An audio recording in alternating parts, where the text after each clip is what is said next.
out the premium price. Sharon Stone and the Mystery Baby on E.T. Mayhem and murder at the turn of the century. Authorities foil a rash of year-end terror plots, but America's deadliest enemy is still at large. A deadly ambush for Russian troops attempting to capture the Chechen capital. President Clinton breaks the ice between Israel and its bitterest foe. And the red-hot battle over slapping a sales tax on the internet. This is the CBS Evening News. With Dan Rather reporting from CBS News headquarters in New York. Good evening. Fugitive terrorist leader Osama bin Laden was apparently planning a holiday season massacre of Americans in the Middle East, and may still be. The Prime Minister of Jordan today confirmed the arrest of more than a dozen alleged terrorists suspected of plotting deadly year-end attacks against American tourists in Jordan. CBS's David Martin, who first reported parts of this story several days ago, has the latest. The arrests of terrorists allegedly trained in Afghanistan uncovered what U.S. officials say is the most serious threat of a terrorist attack against Americans since last year's bombing of 2 U.S. embassies in Africa. And like those embassy bombings, the man behind this latest plot is believed to be Osama bin Laden, the exiled Saudi millionaire operating from bases in Afghanistan. The Jordanians arrested 13 suspects who allegedly had been trained in weapons and explosives and were planning attacks against Westerners celebrating the millennium in Jordan, one of the few Arab countries which celebrates New Year's Eve. Although the operation was still in its early stages, U.S. officials say the terrorists had identified specific times and dates to attack 3 targets in Jordan, one of them a large hotel. The arrests, which were made in secret last week, came as a surprise to U.S. intelligence and triggered a number of actions designed to counter any other bin Laden plots which might still be in the works. The State Department issued a warning to Americans abroad about the threat of terrorist attacks over New Year's. Then the Pentagon issued a similar warning to American troops worldwide. And the State Department publicly warned Afghanistan it would be held responsible for any attacks launched by bin Laden, since Afghanistan has refused to turn out. Here at home, the FBI is trying to head off a rash of homegrown conspiracies bent on mayhem in the millennium. CBS's John Blackstone reports. Indivisible. They call themselves the 77th Regiment of the Florida Militia. Now, one of their leaders is under arrest. The FBI says he had plans to blow up electric transmission lines near St. Petersburg. They were talking about the first thing that they had to do was go out and get the explosives. In California, the FBI says it has blocked plans to blow up propane storage tanks, a TV transmission tower, perhaps even the massive aqueduct that carries water from one end of the state to the other. These were potential targets, prosecutors say, of 2 anti-government militia members arrested last week. You're sure of that? We are organized, and we are going to make sure that this community stays safe. The arrests come as local police departments across the country are being warned about the threat of millennium terrorism. The warning comes from the FBI in a report with a sobering title, Project Megiddo, named after a place in Israel also known as Armageddon. The report says, armed with the urgency of the millennium, extremists may be moved to violence. Margaret Singer, an expert in extremist groups, was one of those whose research contributed to Project Megiddo. The likelihood is it's just going to be small bands of weird guys that want to make a mark. The Stars and Stripes flies outside the home of the militia member arrested in Florida. He's Donald Beauregard, and he insisted in an interview 4 years ago that the militias are patriotic. Actually, we're pro-government because it's the people that are the government. Court documents suggest those arrested in California, Kevin Patterson and Charles Kiles, believe the millennium could bring a declaration of martial law in the United States. The Air National Guard will corral, handle, and transport detainees, one militia contact told Patterson, and the Army is going to confiscate guns door to door. The FBI is worried that some extremists are preparing to take advantage of any disruption caused by the Y2K computer bug. They view it as an opportunity for their adherents to seize control of various governmental functions. In Project Megiddo, the FBI says it has no evidence of a large-scale militia conspiracy for the new year, but it worries there are those in the fringes getting ready for Armageddon. John Blackstone, CBS News, San Francisco. Russian forces have apparently launched their big push to capture the capital of Chechnya with disastrous results on the first day. Witnesses say a pitched battle in the center of Grozny ended with Russian tanks in flames and Russian bodies strewn in the streets. CBS News correspondent David Hawkins in Moscow has the latest. David? Dan, a few hours ago, a column of Russian tanks and armored personnel carriers rolled into Grozny and made it within 2 miles of the city's center before being destroyed by Chechen rebels. A Reuters reporter in Grozny said she saw several burning military vehicles and more than 100 Russian dead. The Russian attack comes after months of airstrikes and artillery barrages. Russia's generals have said they want to avoid the heavy casualties they suffered the last time they tried to capture Grozny 5 years ago. They've surrounded the capital and have been slowly tightening the noose, but several thousand Chechen fighters are dug in and have been waiting for the Russian attack. Today's attack came from the east of the city, the armored column advancing from the airport, which they captured over the weekend. Tens of thousands of civilians also remain trapped in Grozny, unwilling or unable to accept Moscow's offer of evacuation. It's not clear whether today's attack is the beginning of an all-out assault on Grozny, but in any case, it suggests that taking Grozny isn't going to be as quick or as easy as Moscow thinks. Dan? Our Moscow correspondent David Hawkins. President Clinton brought the leaders of Israel and Syria together at the White House today for peace talks on some of the toughest issues in the Middle East. The president appealed to them for what he called, quote, bold thinking and hard choices in the months ahead. CBS News Chief White House correspondent John Roberts reports what's at stake. After 50 years in a perpetual state of war, old foes today began a journey toward reconciliation. We came here to put behind us the horrors of war and to step forward toward peace. Not yet ready to shake hands, but willing to sit down together, the two sides began talks for the first time at the highest levels between Israeli Prime Minister Ehud Barak and Syrian Foreign Minister Farouk al-Shara. There will be challenges along the way, but we have never had such an extraordinary opportunity to reach a comprehensive settlement. Among those challenges are the future of the Golan Heights, Syrian territory captured by Israel, access and water rights to the Sea of Galilee, provisions for Israel's security, and whether Syria will end its sponsorship of terrorism. Even in this spirit of diplomacy, bitterness still simmers, evidenced by Syria's claim today that it was Israel who started the 1967 war. It was the other side who insisted on provoking the Syrians until they clashed together and then claim that the Syrians are the aggressors. The two countries have traveled this road before. The most recent round of negotiations broke down in 1996 after a series of suicide bombings in Israel blamed on terrorists supported by Syria. Assad must know that this is a real opportunity with Barak in office, and if he blows this opportunity as he blew it the last time with Rabin, then it won't come again. A deal with Syria is the linchpin to a comprehensive peace in the Middle East. And while no one is suggesting it will be easy to reach, it may be within sight. Fundamentally, the forces are at hand to truly produce a final agreement between Israel and Syria. President Clinton implored both sides to envision what a peace agreement will mean for future generations. But on this first day of negotiations, they didn't even sit down alone together. Dan? John Roberts. Still ahead on the CBS Evening News. Sales tax on the internet. It's tax-free now, but that may change. Airlines promised better customer service, but will it fly since Congress refused to pass an airline flyer's Bill of Rights? And the far-reaching impact of one woman's single act of generosity.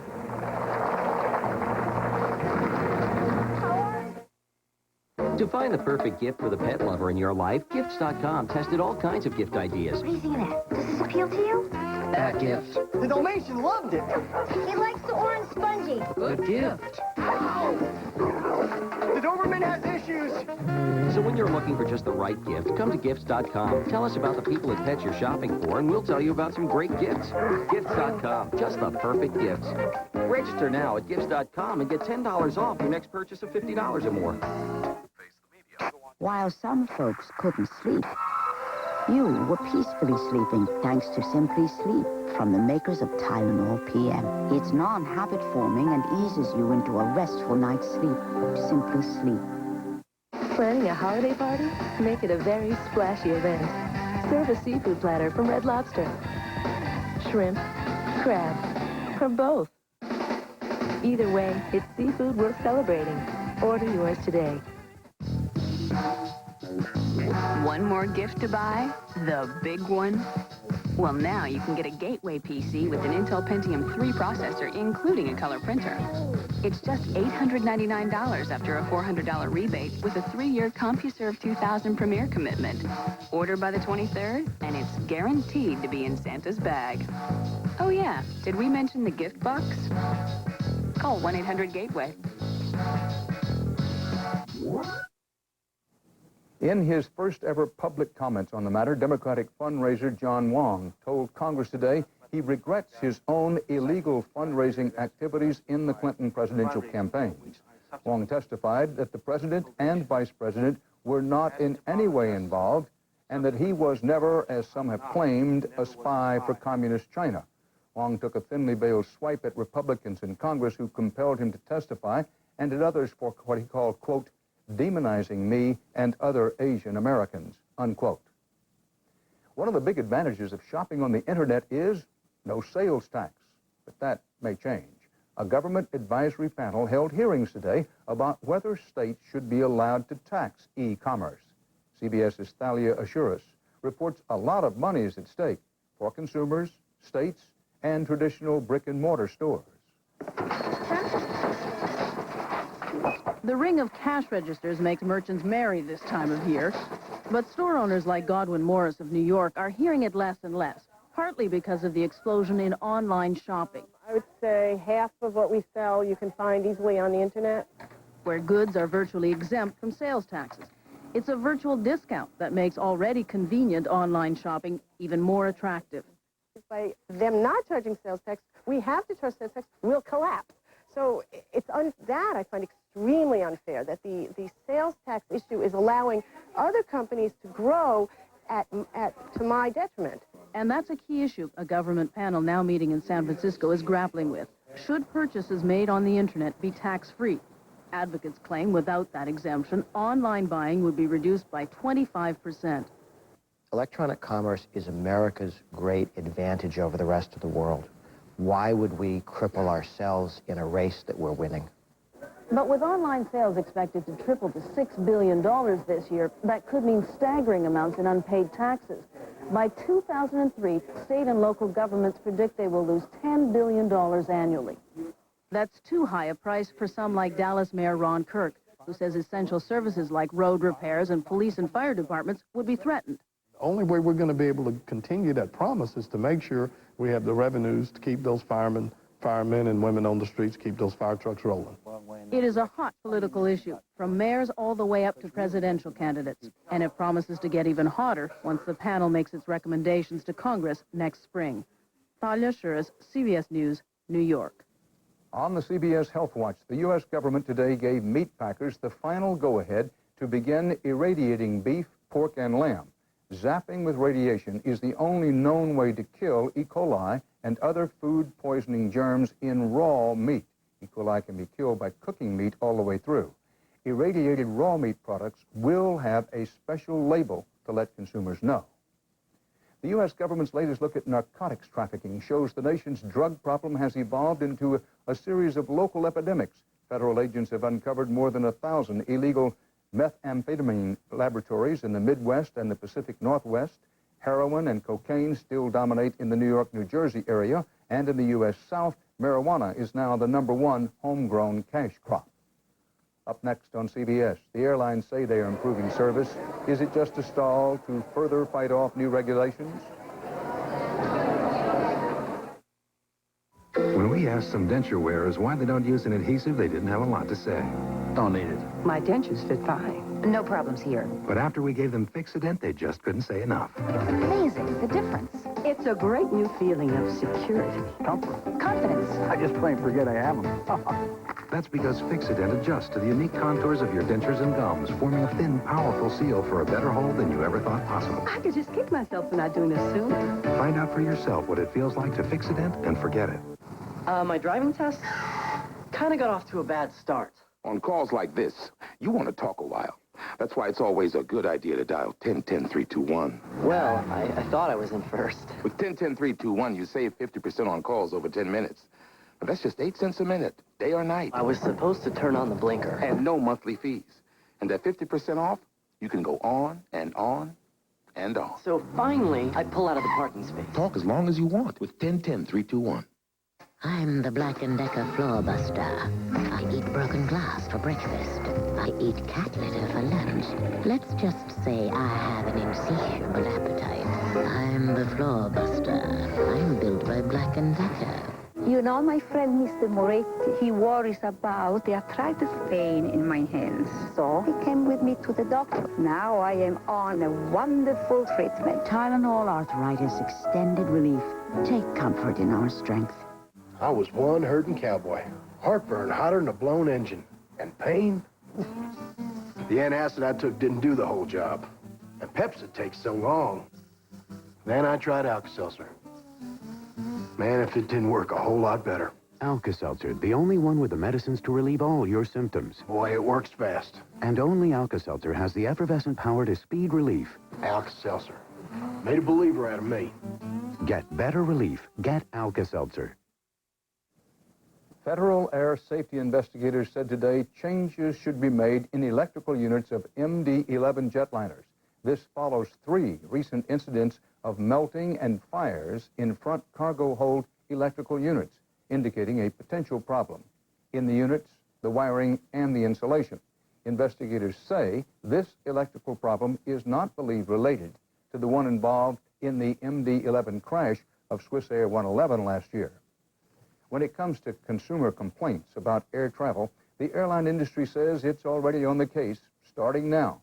CBS's Jeffrey Kaufman reports this has something to do with the airlines trying to waive off new regulations that would require better customer service.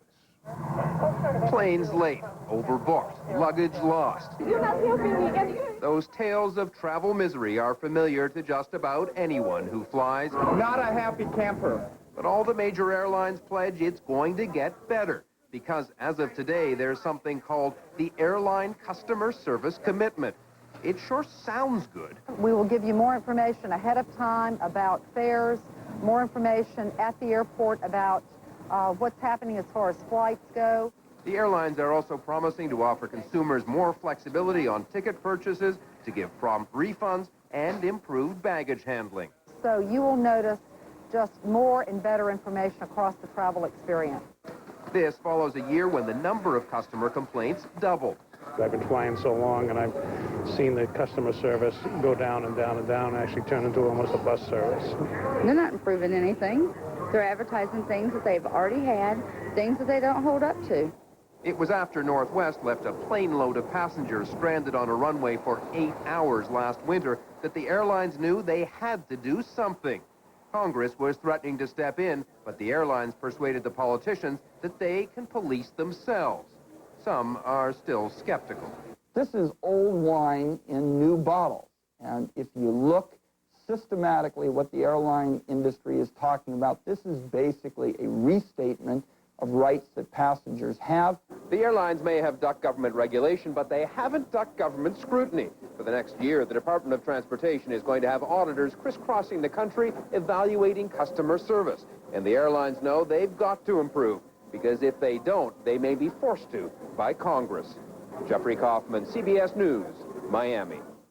On the CBS Market Watch, merger math, the way ExxonMobil figures it, 1 + 1 minus 16,000 jobs equals nearly $4 billion in savings. Just in time for the holidays, the company says it will make those job cuts, 7,000 more than originally planned, over the next 3 years. On Wall Street, Microsoft led a stock market rally today after announcing Windows 2000 is ready for shipping.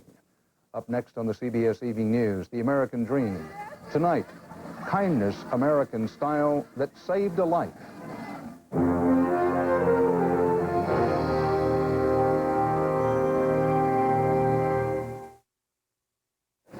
That meeting is going to start whether I get rid of this headache or not. So I took Advil liquid gels. Stronger and faster than extra strength Tylenol on tough pain. It's the only pain reliever with liquid inside. Advil liquid gels. Stronger and faster. No, this isn't a jeans commercial. It's about constipation. You're bloated, not yourself. Your size 10s feel like 2s. FiberCon has natural fiber action to relieve bloating constipation. I'm myself again. FiberCon. Be regular. Be yourself. You want to nab it? You want to trap it? There's a better way to know you have it. One look at new Pledge Grab It Cloth's tighter weave, and you'll see why more dust sticks right to it instead of going through it like Swiffer. So, which cloth do you want to grab? Dust sticks to it, won't go right through it. Nothing traps like Grab It Claws can do it. The only one to grab when you want to grab more. New Pledge Grab It, Sweeper and Claws. S.C. Johnson and Family Company. You are in the fight of your life. Just you against your smoking addiction, one-on-one. Trouble is, it's not a fair fight, and few people win it. But you can give yourself a fighting chance to win with Zyban. Zyban doesn't work for everyone. Zyban is part of a comprehensive program from your doctor to help you stop smoking. It's different from nicotine replacements. Zyban is the only prescription medicine that's nicotine-free, so you don't have to stop smoking all at once. As Zyban reduces your cravings, you feel like smoking less and less until you're ready to stop completely because you're ready to win. You should know there is a risk of seizure associated with Zyban. To reduce the risk, don't take Zyban if you have or have had a seizure or eating disorder, or if you take Wellbutrin. Don't take Zyban if you use an MAO inhibitor. Side effects may include dry mouth and difficulty sleeping. Ask your doctor if Zyban is right for you because it can help you quit smoking by making it a fight you can win. Zyban, you don't have to quit all at once. We have an update tonight on a story we first reported last summer about a very special woman. She made medical history when she donated one of her kidneys to a perfect stranger. It was, you see, her dream to save a life. Here then, living proof that dreams do come true. You're the center of attention, and we're glad you're here. It is a night full of surprises for 13-year-old Christopher Bear Beanick. But the biggest surprise came when Joyce Roush arrived. And here she is. A woman the folks in Aberdeen, Maryland are now calling an angel. I don't think, oh gosh, here's Bear, and Joyce Roush saved his life. You look so handsome. It is the first time the two have been reunited since early September. His kidneys used to be fed every 2 hours, Bear. When Joyce Roush Bye, love ya. Don't worry. walked into Johns Hopkins Medical Center and made medical history. When I decided to donate a kidney, it really was no big deal to me. The shocker came that hundreds, if not thousands of people had not made that same decision. Was he brain dead? Joyce, the mother of 5, is a nurse with the Indiana Organ Procurement Organization, and after years of counseling families on the benefits of organ donation, she decided to start practicing a little of what she was preaching. I told Bear that I only have one wish, that he stay healthy and that I get a high school graduation announcement. My dialysis machine was right here. So far, Joyce's wish is coming true. I'm feeling really good, and I might be starting school the new year and start to meet my friends again. Despite a few minor complications, Bear is well on the road to recovery. It's great, seeing him surrounded by the people in Aberdeen who love him. Now, thanks to Joyce, It's been an amazing experience, and how blessed I've been that I could be a part of that. thousands of others are lining up outside transplant centers across the country to follow in her footsteps. If what I did makes this happen, then I will be so grateful. Now, let's party. Grateful that she can look back on life and know she has left it a little better than it was when she started. If my being a trailblazer, as others perhaps call me, facilitated this change so that others like Bear can have a second chance at life, then I think when I look back on my life, I'll know that it served some purpose. 44,000 Americans are waiting for kidneys, and Joyce Roush's story has raised public awareness of the need for donors. In Southern California, Janet Dixon is ready to donate a kidney to Dennis Gates. They're friends who met in church. And later this week in North Carolina, science teacher Jane Smith will give a kidney to a 14-year-old student, Michael Carter. Dreams. They not only come true, sometimes they multiply. The American Dream, brought to you by Fidelity Investments. We help you invest responsibly. It was very bittersweet. We came out here and spent his 42nd birthday. And the porch, he loved the front porch. This is the first time I've been back. My husband was diagnosed with cancer. And he died very quickly. I was a widow. I was terrified. I was responsible for everything. The children's college education and my retirement. A good friend pushed me in the right direction. I got help making a portfolio out of what I had. My son will be a senior in college. You know, I've been able to do that as a result of wise planning. I've been very blessed. Peggy McMahon is one of the extraordinary people who invests responsibly with Fidelity. We can help you do the same. For your guide, visit fidelity.com. What are you looking at, cable? It's just getting good. 3 minutes a week! Ah, DirecTV. Hey, everybody. This is Jim. Look, DirecTV's got all your favorite cable channels. Plus, now you get 2 free months of 32 premium movie channels, including 7 HBO, 4 Stars, and 5 Showtime channels with no long-term commitment. DirecTV. What are you looking at? Here's your regular internet homepage, and here's i1.com.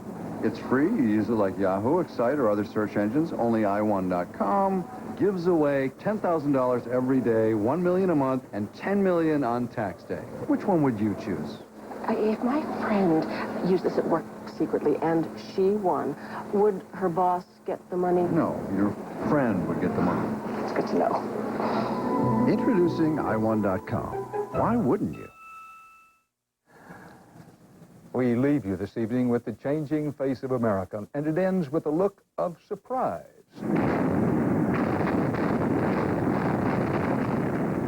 This was the scene in Reno, Nevada, as they brought down a 64-year-old casino to make way for a new plaza being built by the hotel and casino next door. Now, here's the punchline. As you watch the implosion from another angle, here's the angle nobody figured on. The falling casino punched through a gas line, forcing the evacuation of Harrah's, the hotel and casino next door. Nobody hurt, as luck would have it.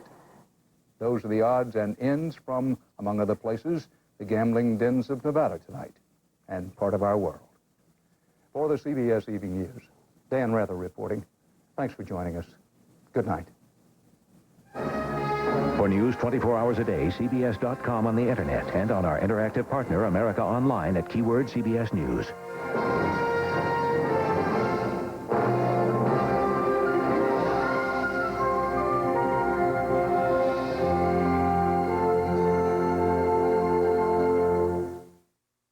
New Year's without friends.